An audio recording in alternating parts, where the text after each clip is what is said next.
Hey everyone, Mr. Happy here, and in this video, I'm going to be sharing my thoughts on the latest raid tier, Eden's Verse on the Savage difficulty. I've been pretty slow getting to the Eden's Verse Savage videos. I've been trying to see how strategies evolve and how week 2 clears look, get some week 2 clear footage with some updated strategies, and I'm working on that a lot this week. I'm even going to be doing multiple types of guides for it, but everyone wants to know, how do you feel about this raid tier? I get the question a million times while I'm progging, after I'm progging. It's just, everyone wants to know. So I'm making a video about it. It's going to be a long one, but I'll add some timestamps so you can skip to specific fights and how I feel about them. So the first fight of the bunch is E5 Savage, Ramuh on the Savage difficulty. I really like this fight as a first fight in the raid tier. It's kind of almost like a reminder that the expansion's been out for a little while. The expectations on the player, even for the very first encounter, are a little bit higher. And even though that tone I don't feel like stays, I guess, consistent across all 4 of the encounters, I certainly feel it in this encounter in particular. One of my favorite things about this is how kind of loyal and modernized the Ramuh mechanics are here. So if you're like me and you've been around since A Realm Reborn, you immediately start trying to look for, I guess, ways mechanics have been translated into this version from the old version. And the orbs is no doubt one of the biggest portions of the original fight, as well as the water that was lit up with electricity. The water is not really here, but the area control functionality is. With the way that the different ads line up with the different lanes on the arena. It's very coordinated, it's very nice, and it's a very positional heavy fight, whether it be picking up orbs or where you need to stand for very particular mechanics. And it almost has this kind of like free-flowing feeling to it, where there are set positions for various mechanics, but the whole arena feels like it's a lot more involved than a lot of other encounters can be. It's not just about where the AoEs are placed, but where everyone's placing themselves on the arena. And I really like that, because that is another crucial part of the original fight, with the AoE lightning around the individual players, the constrained spaces because of the water. There's just so many elements that are so subtly translated into this encounter from the original that I can't help but just kind of oogle at it. I really like it as an overall encounter. That's not to say that it's perfect, especially not as a first encounter in the raid tier.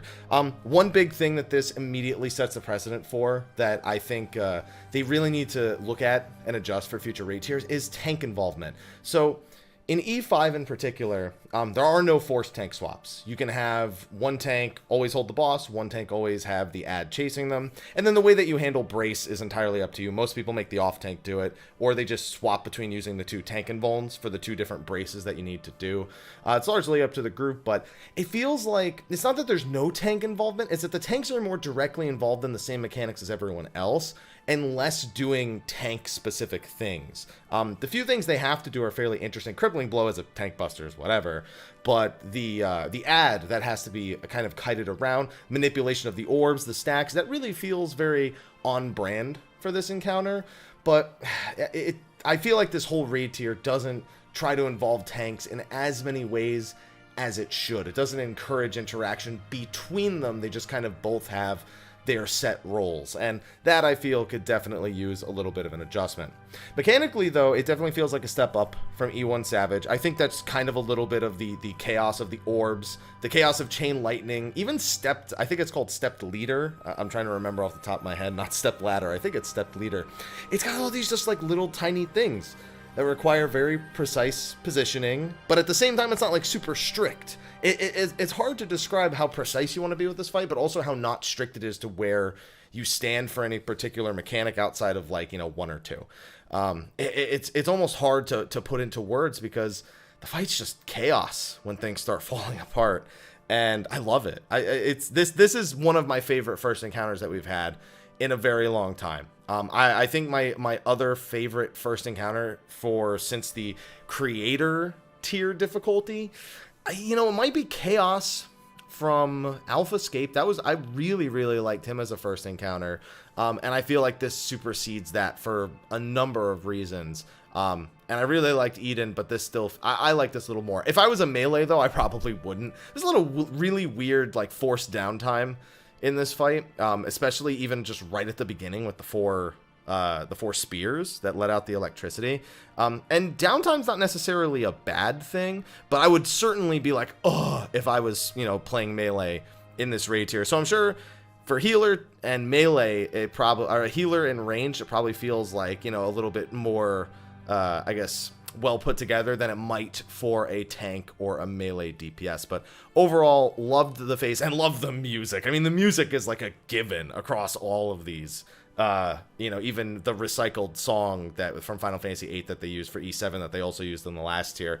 But man, good start. Really, really good start to the raid tier, and not all too bad to Pug either, which is also really good for the health of the party finder. Now, E6, there's more ups and downs for me with this encounter, and I still try to think of it from multiple different job perspectives, and I think it just constantly goes from ups and downs to ups and downs. I feel like all the Garuda portions are not that interesting, and all the Ifrit portions are very interesting. So the very first phase with Garuda, the occluded front with the arena being cut in half, and also the tethers being cut by the AoEs that come out on the sides, which are both pretty cool. But Ferrostorm, I don't know, really, yeah, like everything else, I barely even remember what they're called, because it's just not very interesting. The 2-stack markers are a pretty important thing, especially later in the fight, but they just don't stand very well on their own in the first phase. It's just not very interesting. I feel like the fight gets a lot more interesting when Ifrit appears, but it's really the combination of the two, and I wish that was more of the fight, because you get to the Ifrit phase and you start having more involved tank mechanics. Now, I really like the tank involvement for mechanics here, but it still doesn't resonate quite with the same kind of tank responsibility I'd expect, because you can actually cheese a lot of the tank busters across this fight. So I like the fact that there's the tank swap between the two attacks, and then there's the knock-up if you did it wrong, so it can, you know, anyone who gets caught in that area is most likely dead without a tank invuln. I like that, but other than that, like, the tanks are involved in Hands of Hell. The tanks have to get involved in Hands of Flame. So both the hand mechanics are pretty interesting. And I like the soccer bit. It's very, very simple, the soccer bit where he kicks the fire orb away.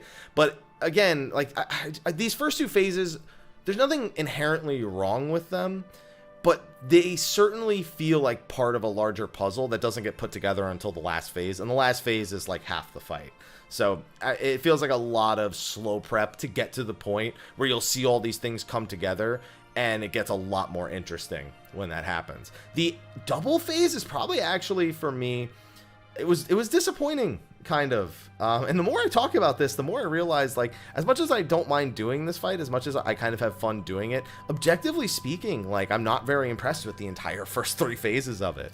It's fortunately at least fun to do those 3 phases, even if not a whole lot is happening. There's a lot of optimization to be had. Of course, the focus on survival is very large in those early phases so that you can progress, but I feel like there's something missing. There's and not to have a pun on E5, but there's like a spark missing in a sense. And I don't know what it is for the first 3 phases. It might just be because the last phase combines the first 2 and 3 phases of mechanics really, really well, to the point where you can't help but feel underwhelmed in the earlier phases, because you're only ever seeing half of the boss's mechanics at any given time. When you finally get to the Raktapaxa phase, there's still some really simple patterns here, and I think that while I think this fight's got its ups and downs for clearing it in the Party Finder, they all come from the Raktapaxa section because of the added complexity of the mechanics with the combinations of Garuda and Ifrit mechanics from the earlier phases. The big thing for me is Conflag Strike. There's some good design choices and some bad design choices in Conflag Strike. I feel like tanks are probably really bored just standing at a tornado, you know, staring at the boss in the center of the room. And they're just like, okay, I guess I'm baiting these tornadoes. I'll be really interested to see if there's any sort of like really, really weird uptime strats that come out for this, because somebody's going to try and figure out, some tank out there is going to be like, I am sick of just standing off in a corner aiming this thing away. Can we find a way to make this more interesting or more uptime, I suppose. The DPS probably won't like it very much, but overall, I really like the dance that the Conflag Strike makes you do. And it's a lot of very subtle movements, but one wrong movement is guaranteed to kill people. And it has a sort of cascading effect into the Garuda mechanic, the airburst stack markers that come out a little bit later. One thing that I noticed kind of after prog is that you can actually have more than 2 people stand in a single stack marker, and it won't punish you. It's a 2-player minimum. And I noticed that in normal mode, and it tested it in Savage, and it works the same there. So one thing that we did, and I think one of my re-clear attempts is, one of the DPS didn't stand with their partner DPS, and so the partner DPS got knocked up into the air, but they were the partner DPS that was behind the boss. So because they got knocked up into the air behind the boss, and these air bursts don't actually have AoEs, they survived.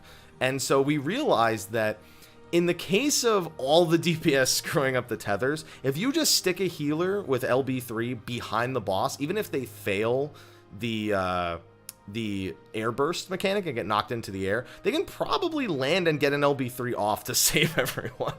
So we have a fun little thing there, but Conflag Strike's a lot of fun. I think the entire last sequence of mechanics also is very fast-paced and fun as well. I think the positioning, especially for the soccer plus the tank mechanic, is, while I know a lot of people are cheesing it by standing it, just taking an orb stack now and just accepting the 1 vuln stack. I think the intended way of doing it, I like the spacing for it, I like the I like kind of everything that's happening at once there, but it just gets simplified to such a basic point when you either just take the orb stacks or use a tank and vuln to just kind of negate the need for so much concern over positioning during that little section right there.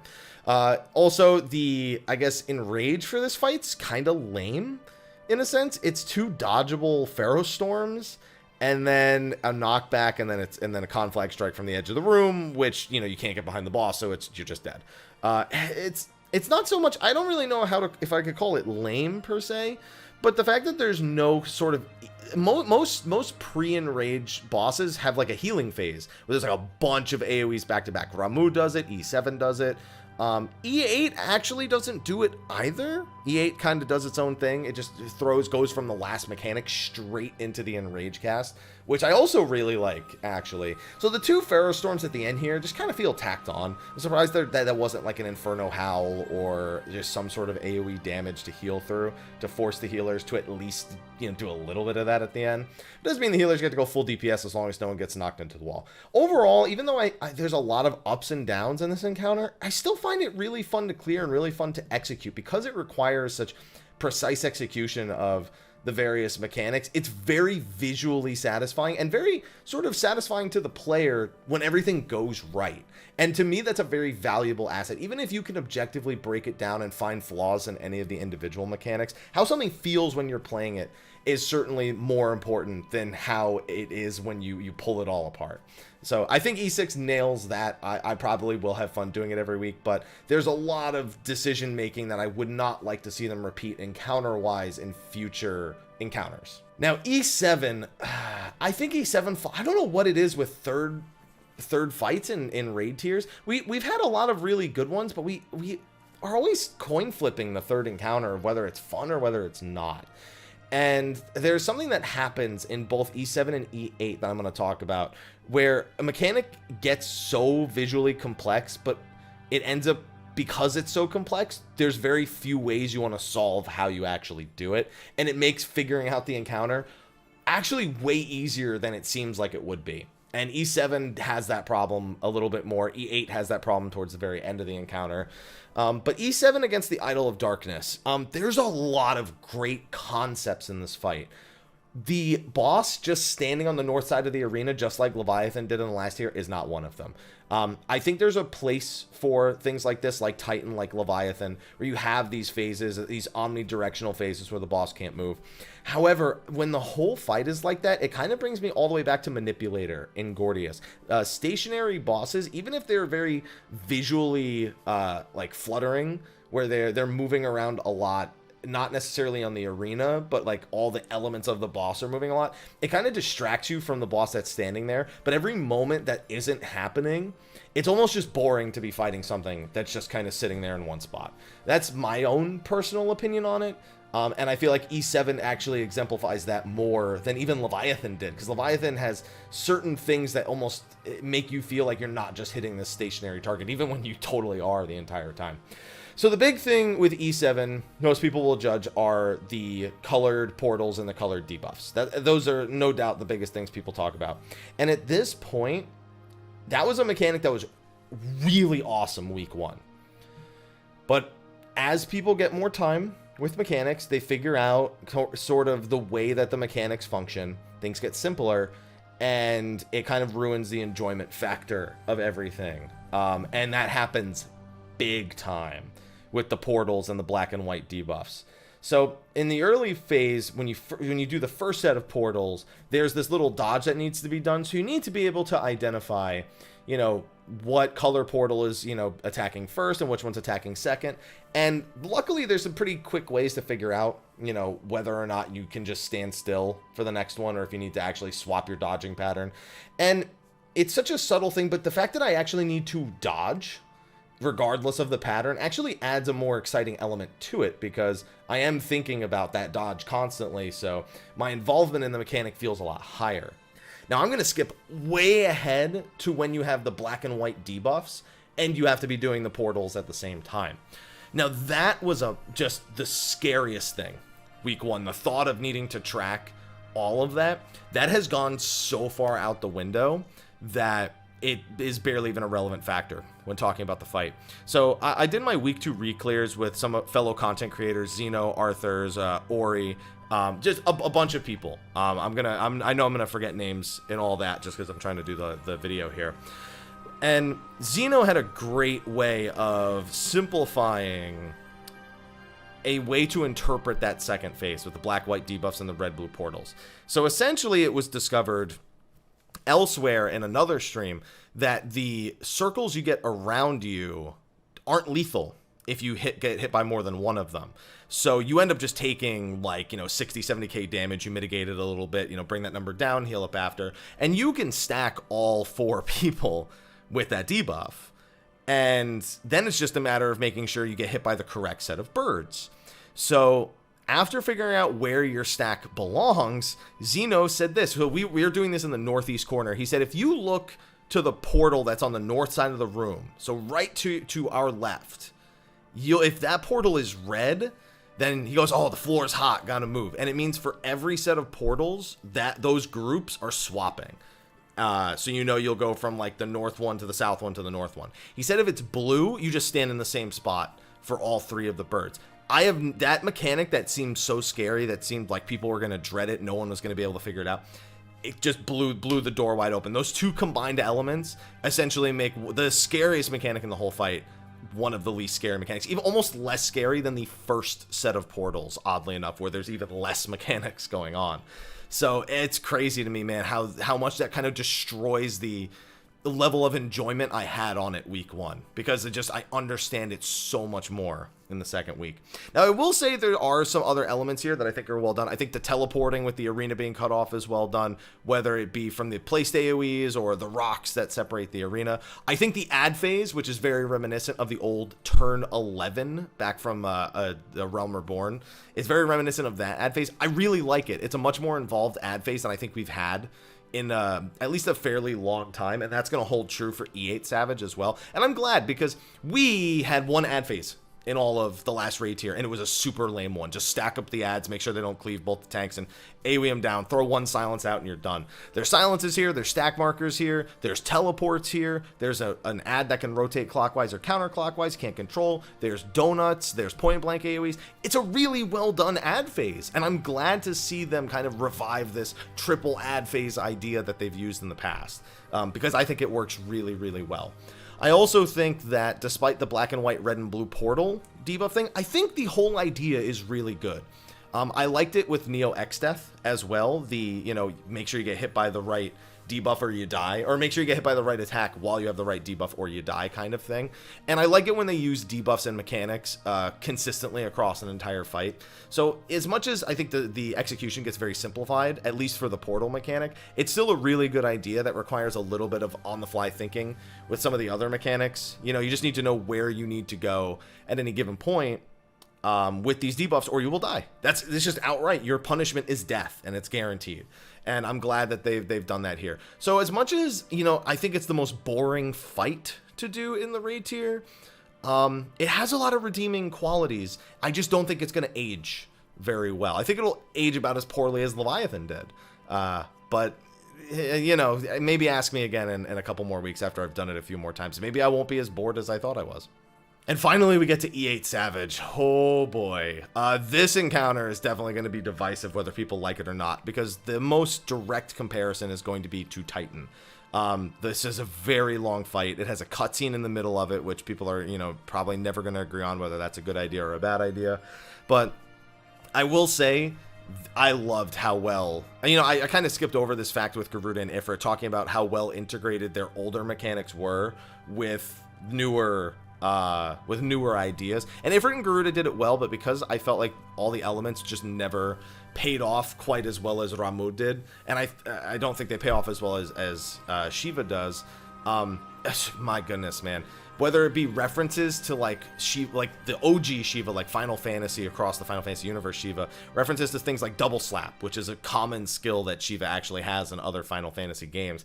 Referencing the whole change form thing. In the original Shiva, she changes her weapon between a staff, a sword and shield, and a bow, at least for the extreme version for the bow. In this one, she transforms between, you know, her Hraesvelgr form, her Hydaelyn form, and her ice form. So while it doesn't apply necessarily the same thing, it's on transformation, a certain thing happens, and you need to, you know, be ready to adjust to it. They have very similar positioning elements, you know, the front and behind aspects, the slidey floor.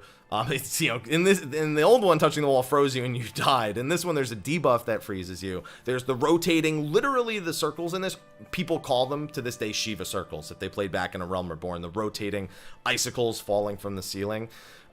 There's slows. There's so many elements that are just so well integrated from the original fight, and you almost don't even recognize them in a sense. It's almost weird to describe, but I got to give them mad props for how well this fight is put together from that element. Now, I will say that difficulty across the fight is very, very inconsistent. I think the first phase is way harder than a lot of the later phases, and I do mean collectively Dreaming Frost and Light Rampant, those two things in particular. Light Rampant, the punishment for failure on that is so massive, and a lot of people will draw comparisons to it to Kefka and his Forsaken mechanics, which were also incredibly punishing if anyone screwed up. They had towers, AoEs that float towards people, tons of debuffs to track, very specific positionings for different roles. A lot of those elements hold true for Light Rampant. They hold true very much later for Icelit Dragon Song. And I feel like those are fair comparisons, and for that reason, it can almost feel like, it's just Forsaken again. But it still is fun. I liked Forsaken then, and I like these now, but they do feel like something's missing a little bit towards the later end of the fight. There's some really cool combination mechanics that come from the whole mirror. They start off very simple, very satisfying to pull off, but later they get a lot more complex. They start matching our transformations. There's very specific positioning that you want to end up acquiring, whether it be with the copied Ak Rise, whether it be with the copied wings that hit half the room, and then you have to know to rotate clockwise or counterclockwise. They use the mirrors well, other than the very final mirror set. I think the very final mirror set's kind of lame, where it's just the floor is ice, it's not ice, and it's ice again, but you need to move at the same time. It pretty much is just a check to see if you're on the edge of the arena, as opposed to being like in the center. That's it, and it's kind of underwhelming compared to the sight mirrors, to the Akrai mirrors, to pretty much all the other mirrors across the rest of the fight, which can have very tense positioning moments compared to that. So let's go back to the early phases. Dreaming Frost, I love. And it's one of those mechanics that's so completely overwhelming. It's so visually cluttered, I'd say, with the number of ice effects that appear, that when it all resolves and everyone's alive, there's just this massive like release of anxiety. Like all the weight on your shoulders just falls off when you see that everyone makes it through the first time. And I love that kind of feeling. It happens again with Light Rampant. very shortly after in the first phase. And it's a phase that does a really good job of educating you how the boss works without babying you. And that's really good because they like to use the early phases to educate people and then make things and combine things in very different ways later on. And they do that here without sacrificing the expectation that the player is good enough to do this fight. It still very much feels like the first half, the first phase is like a door boss. Then you get this ad phase, which we'll talk about in a second. And then you get the boss, and all that knowledge from the earlier part still pays it forward here. Not even knowledge from normal mode pays great dividends in Savage for the second half of the fight, and that's great. I love when they use the expectation of player knowledge effectively, and they did a killer job on that here, in my opinion. Now, going into the ad phase, as someone who did Gordius Prague, I'm going to make another comparison to Gordius here. The A3 Savage ad phase is still to this day one of the most frightening memories I have of A3 Savage. It's Hand of Pain, ad phase, and bubbles. Those are the three things back from the Gordius days that haunt me most to this day. And this ad phase is reminiscent of a micro version of A3 Savage, and week 1 and even week 2, pulling it off, it's such a good feeling, man. It is such a tight check of everyone's attention and their orientation that it's going to be really upsetting when everyone has more gear and you just annihilate it, because there's so many little things you can do to improve that ad phase, between, you know, composition on each side of the room versus certain burst GCDs that you may have, or even OGCDs, and how you can use them to completely bypass certain areas where you could take more damage or where your party might be having trouble. There's so many little things that different jobs can do, and I love the little optimizations that every job has to make to this kind of ad phase. I think it's a skill that's really, really important to push on players, and they do it excellently here. They also reward you for good efforts with a very, very minor damage buff. I don't even think it's more than like a 2% damage buff, to be honest. Not that that's nothing, but it won't matter.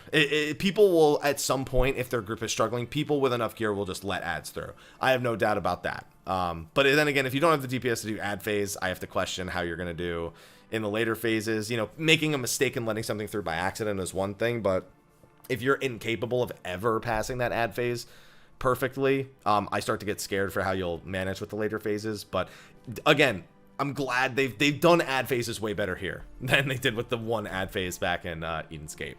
And then you go in the second phase, and at first, all the elements come together in really, really interesting ways. The knockback mirrors that you get, introducing you to the mechanic that will eventually be your Enrage. The Akrai establishment, the use of the normal mode double mechanics with stillness and silence for the ice mechanic, and I think it's embittle, embittered dance. I don't remember what the dances are for the later phase after the look away mirror. But they do such a great job of combining everything until you get to Icelit Dragon Song. Then it feels like something kind of falls apart here.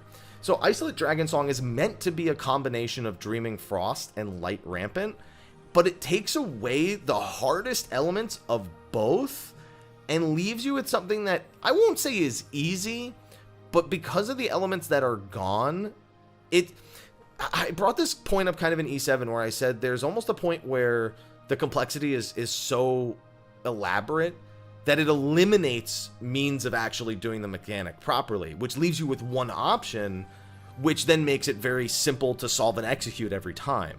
And that happens with Icelit because it's combined so many elements from two different mechanics while leaving out very key ones.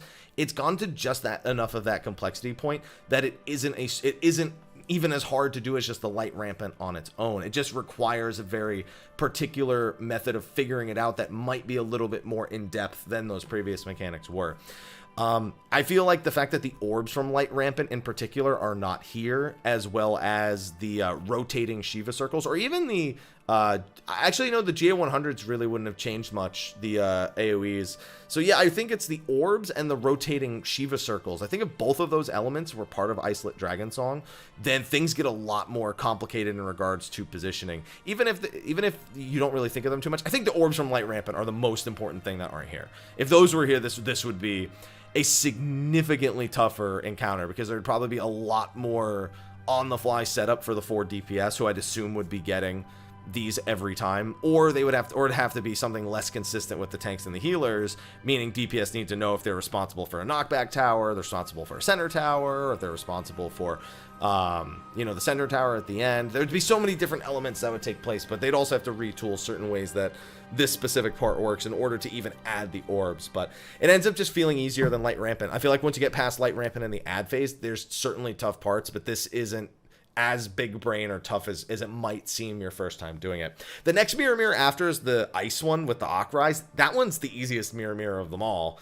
So I don't know. And the final Wyrm's Lament, I actually really like the final Wyrm's Lament, even if it doesn't necessarily feel like a fitting finale for the encounter. This little dance between having 2 stacks for the Akmorns, having the split damage Mornafaz, and having to have these very strict timings with the red debuffs and the blue debuffs going to pick things out. It feels, again, it's one of those super satisfying things to do correctly. After you've wiped on it a bunch, when it goes correct, it feels great.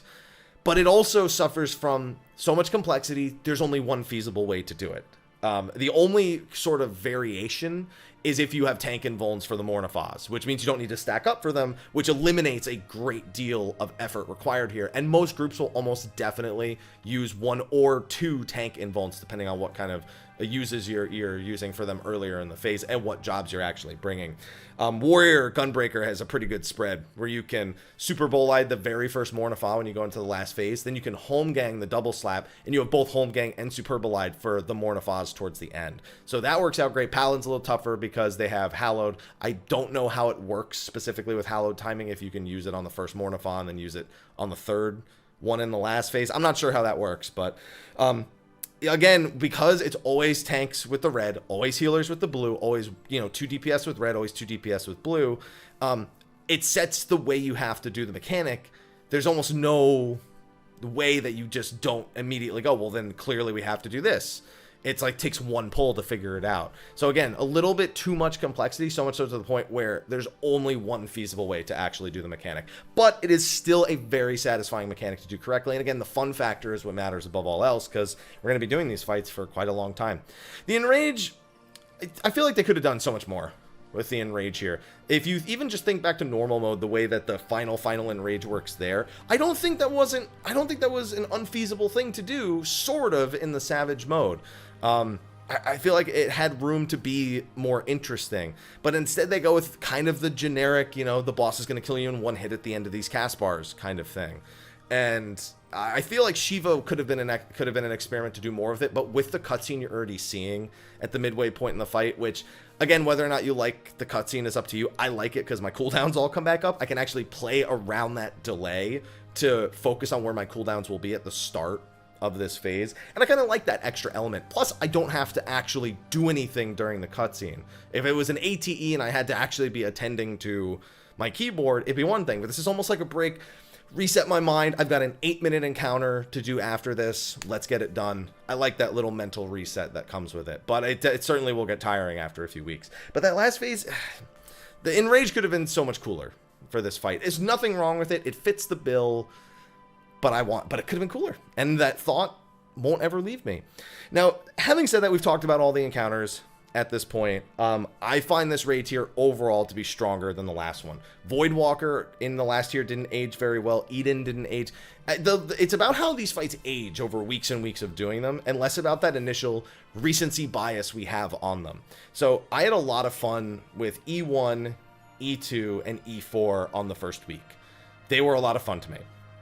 By week 2 and 3, I no longer liked doing E6. I liked doing E7 less, and E5 was kind of teeter-tottering because it was really just down to the orbs in the first phase, and if that went okay, I was bored the rest of the fight, essentially. And maybe that's not true for other people, but it is for me. So it very quickly didn't age well. Ramuh and Ifrit and Garuda, I'm more invested in week 2 going into week 3 because I'm still thinking of ways that I can improve myself in those encounters, how I can limit movement even more. And while they're not necessarily super enthralling, specifically E6 in that regard, there's still little things I'm working out in my head that can improve it even more. And they honestly have me interested in trying other roles because I also am afraid that my DPS perspective maybe just less interesting, this raid tier. But the tank mechanic doesn't look that interesting either. There's a few tank swaps in E6. I think E6 might be the most tank-involved section. That's probably wrong. It's probably E8, but E6 might be the most tank-involved, I guess, boss of the tier. E7, there's no swaps. The tanks have to rotate the ads, but, like, tanks barely do anything on E7, like, at all. It's ridiculous. And E8, there's a couple of tank swaps with the double slaps. There's the Mornifa cheesing, and the tanks are super important, their crowd control and where their damage is distributed during that ad phase. That is true of everyone, but tanks especially can really make the lives of everyone else easier if they do those ad phases very, very good. So that involvement in the ad phase in both 7 and 8, combined with a couple of tank swaps and some Mornifa cheesing, as well as the knockback mirror blocking, the kind of wild charge style block that comes with the mirror. All those things are fairly interesting, but I don't know. I look at it and I go, I feel like tanks got off easy. And you know what? That's probably just dumb DPS brain. Shouldn't listen to him kind of talking right there. But I actually really want to try these fights on other roles, more so than I have in previous raid tiers. And I don't know if that's because DPS was really boring and I just want to excite myself a little bit more, or if I just am that interested in kind of seeing all points on these fights. But either way, I definitely had more fun in this raid tier in the first couple weeks. I'm hoping that that continues and that this video doesn't end up just being me going, they all sucked in like 4 weeks or something like that. But those are my thoughts on the most recent raid tier on Eden's Verse on the Savage difficulty. Again, we do have a couple of different guides coming out. People have requested the walkthrough long guides. And also, I now have like a lot of week 2 footage, a lot of week 2 strats, some new party finder strats that have developed. And so my guides are going to be probably a little bit longer, but a lot more complete. I think I'm going to go back a little bit to my roots on the guides and make them a little longer, because people just have different ways of doing things, and there's a lot of ways that people interpret, oh, this is how I get through that mechanic.